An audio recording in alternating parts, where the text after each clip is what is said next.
Week 7, pick 6, ladies and gentlemen. Welcome to another edition of Week 7. We're getting close to Week 8, which will start off tomorrow with the Vikings and Rams. But just to overhaul review of Week 6, as I said, I'm going to pick my 6 games to review, and the rest is up to you all to go check online. I'm sure there's tons of media outlets where you could check scores and runs. So the first game I'm gonna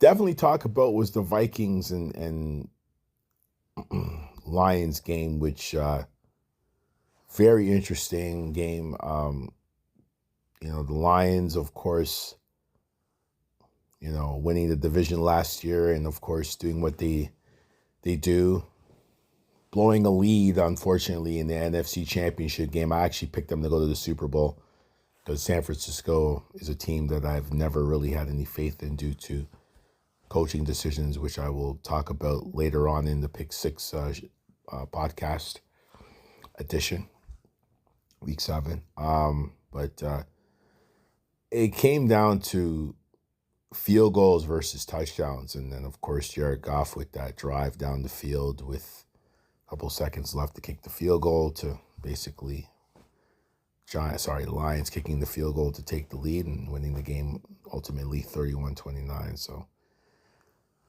both teams are both 5-1. The Lions are right now on top of the division, and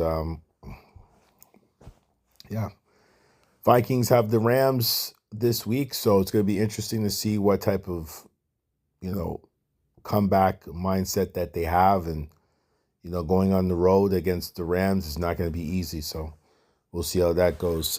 Second game, definitely got to talk about, of course, is the Chiefs and the 49ers. Earlier in the week, I had a quick take on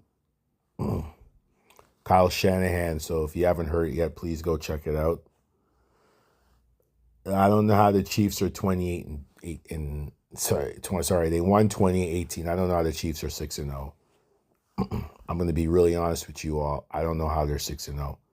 I guess it's their defense. I guess Andy Reid just has things figured out in critical moments and critical times, but he hasn't figured it out. He has figured it out because they're 6-0, and Patrick Mahomes has thrown 6 touchdowns and 6 interceptions. So, I mean, it's a very abysmal performance by him. It's intriguing that, of course, again, that San Francisco coaching staff, including the head coach, just find ways to lose. I don't know what it is with his play calling. It's almost like if he doesn't have the personnel that he usually has to run his plays, he can't win. He doesn't know how to make adjustments. Like Andy Reid makes adjustments even when he loses players. It seems like Shanahan needs, if this particular guy is not there, he cannot win with that particular guy not being there. And it's getting really annoying if you're a 49ers fan. But I'm not a 49ers fan, so I don't give a crap. So, and also the Chiefs making a trade today to acquire DeAndre Hopkins. So we'll see how that goes. He's an older DeAndre Hopkins. He's 32. So, I mean, if you expect the DeAndre Hopkins from 5-6 years ago, the Houston Texans version, you're not going to get that. But you should get a good and very well-ready DeAndre Hopkins, a very motivated DeAndre Hopkins. So it's going to be intriguing to see how this plays out. But I think the Chiefs are going to continue to win games. They'll lose a few here and there, but they should continue to win and ultimately win that division. Third game on the list is going to be the Steelers and the Jets. My gosh. Oh, my gosh. The tale of two quarterbacks who've hit rock bottom, unfortunately. When I say rock bottom, not personally, but as football players, they have. Aaron Rodgers, I don't know what's going on there. I don't know what's up.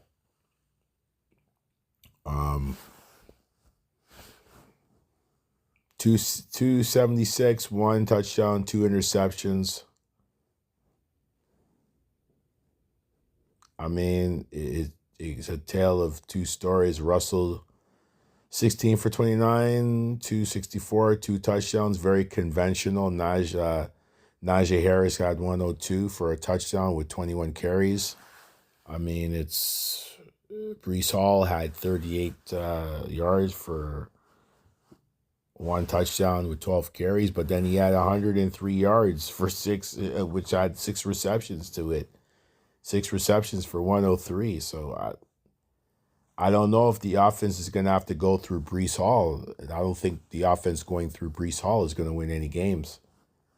They're going to have to utilize their receivers and try to utilize their tight end. I mean, Ty Conklin did get a touchdown, so, I mean, that's okay. But I don't know what to say about the Jets. I don't know what to say about the Steelers. I mean, Russell, the stats don't tell the story on the game. If you watch the game, you're just like, you're looking at these two standard quarterbacks who are going to be Hall of Famers.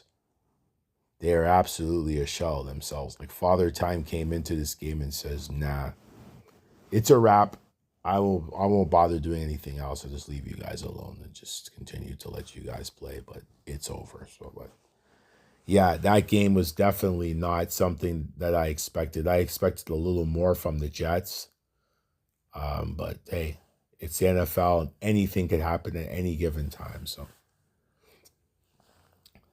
the next game I'm gonna look at Buffalo versus Tennessee. I just felt that game was just very intriguing. How it started off very slow for Buffalo, and then after that, the Bills decided to, you know what, enough is enough.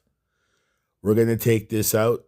We're gonna take this game out to greener pastures, and we're gonna move on and get ready for next week. So that's what's up with that. So, but the Bills did what they did, you know. Josh Allen at 323 for 2 touchdowns. Mason Rudolph, I don't know how he's still in the league, but that's a whole different conversation. Like I don't know. I don't know how he's still in the league. I just don't get it. Keon Coleman, though, had 125 yards. Nobody's talking about that. That's what I want to talk about. I know he's not a fast guy, according to many, but this kid just wants to play football, and he really showed it in that game. 4 receptions for 125 yards. He's going to be good. He's going to be all right. You know? Now I'm looking at Tennessee. I'm looking at before they got rid of DeAndre Hopkins.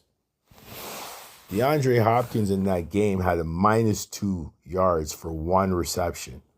That's what he had. Tyler Boyd, I don't know why he's there. Calvin Ridley, I don't know why he's there. You know, these guys need to get the hell out of there. They need to just I don't know what to say about Tennessee, but the Bills, they did what they did. Amari Cooper had 66 yards for a touchdown. He had 4 receptions to make that happen. Dalton Kincaid only had 3 receptions for 52 yards. I don't know why they're not using their tight ends more. I just feel like they should. But again, that's the Bills, and they're going to do what they have to do. Yeah. The next one, Tampa Bay and, wow, Baltimore. Wow. Lamar Jackson. Wow. Derrick Henry. Wow. I'm telling you, these guys, Derrick Henry, I'm sure, is sitting there saying right now, man, if I stayed in Dallas, I probably would have been under disaster watch. But nope, he's not. Baltimore's won 5 in a row, and they're playing good football. I can't say more about Lamar. 281 for 5 touchdown passes. Baker threw for 370, 3 touchdowns, 2 interceptions. I gotta say, Baker's launching that ball right now. He's launching it. I mean, it's ridiculous. Yeah, he threw the 2 interceptions, but you can just see that he's in his own. And then, of course, Cade Alton with 8 receptions, 100 yards. I mean, we all saw what happened with, and I hope Mike Evans and Chris Godwin, get well soon, man. It's tough. It's tough, but I want to see these guys get through. So, and I'm sure they will. So, shout out to them. Get well soon. Also for Baltimore, Rashad Bateman, 4 receptions, 121, a touchdown. Mark Andrews, 4 receptions, 41 yards, 2 touchdowns. Justice Hill had his 3 receptions, 44-1. Derrick Henry even had a touchdown reception, so he had a long day. He had a good day. It was a good game. I mean, everybody's like, oh, yeah, Baltimore. Yeah, of course. But, I mean, minus the turnovers, this game could be a different story. So these two teams are going to be something to look at definitely come playoff time. So it's going to be very, very interesting, definitely for sure. But, yeah, Baltimore and Tampa Bay were two teams who were battling it out. This was like a gladiator thing at the Coliseum in Rome. So it was very, very good. Now, the last game, it was hard for me. It wasn't hard for me to pick. But the game I'm going to pick Cincinnati and Cleveland. And why I'm going to do that? Because it specifies something that I want to talk about. And we all saw what happened with Deshaun Watson. Prayers for him, and just get well first. Forget about football. Get well first, and then the rest will fall into place. Cincinnati needed this game. They had to get this game, and they obviously they came out and played. And Cleveland playing Baltimore next week. Don't think that's a walk in the park. It's not. It's a division game, so I'm just gonna say that now. That'll probably be one of my pick sixes next week, but I'll stick to the pick six now. But Cincinnati came out. They played good. And, I mean, the score doesn't justify the game itself, but they did. And they just found a way. They did. They really did. They found a way to get that W. So, at the end of the day, it's tough. Again, it's a division game again, 21-14 for Cincy. It's a division game, and division games are always going to be a war. Even if you're 1-6 and you're 0-3 at home, best believe Cleveland's going to try their asses to win that game. So against Baltimore next week. So just shout out to them, and shout out to, to all the players right now that are injured in the NFL, and get well and take your time to get back, get the mentals intact also. It's a very cruel world out there. People are very cruel, especially the media. You hear some of the things that some of the media personnel is saying, and it's very disgusting. And what was very disgusting, too, about the Cleveland game was fans were cheering when this guy got hurt. Like, that's why your team is not winning any games. You can't do that, man. It's just tough. Everybody's like, oh, yeah, look at all the stuff that he said, it did. That personal stuff, that's not football. The bottom line is he still was allowed to play the game, and that's what we're talking about. We're not talking about his personal stuff. If you want to talk about that, or you want to get into all his personal stuff, then go watch CNN. Or go watch MSB, MSBC or whatever, MSNBC or whatever. I don't know. CBS or CBC, whatever. Go find a media outlet to get that gossip that you so die for, if that's what you're looking for. So to put a taste during your sick desires. This guy got hurt, and that's not something to joke about or even make a comment about. Again, Michelle Beatty.